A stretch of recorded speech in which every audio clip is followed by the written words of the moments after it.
Hey guys, welcome to a new YouTube video. Nick Sargent here from kneesargent.com.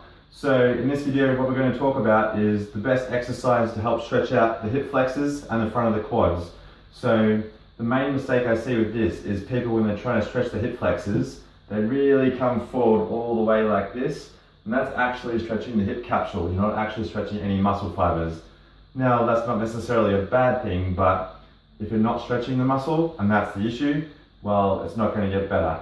So what I tend to suggest is if you're stretching the right side, you just shift forward a little bit, so you're not bending forward. I will show you this from the side. So you shift forward a little bit until you get the stretch just on the inside of the hip there. A little bit down the leg is okay. When you feel that stretch, you then bend and twist until you feel the stretch travel up through the obliques into the deeper hip flexor muscles as they come in and attach to the spine. So you really want to imagine you're kind of pushing that hip out on that 45-degree angle as well. And you're just breathing into it.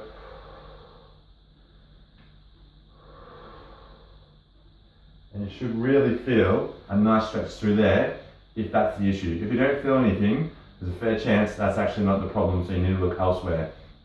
So the main mistake people make with this is they try and bend and twist with nothing to support, and you can even see there I was already losing balance.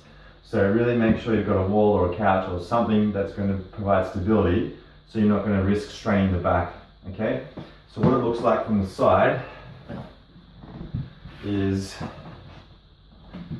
like this, and it's not lunging forward like that. Okay, all you're essentially doing, keeping nice and straight through here and pushing the butt that way, so it's just there until I feel that stretch through the leg. Okay, and then from there I'm bending and twisting, and you should feel the stretch come up through there.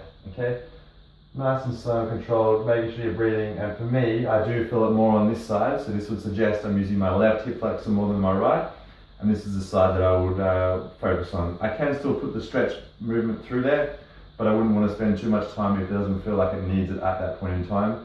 I just keep an eye on it. So the reason why we add in those two different planes of movement, so it's not just a straightforward lunge, is because the hip flexor muscle, your iliacus and your psoas muscle, actually cover two areas of the body. They start in the leg and travel up through the pelvis into the lower back. So if you're just doing just the forward lunge or just the rotation and the side bending, it's very unlikely you actually stretch the muscle. So that's why you add two components to that stretch, and it's very effective. Anyway, if you like the video, make sure you leave a comment below and hit the like button.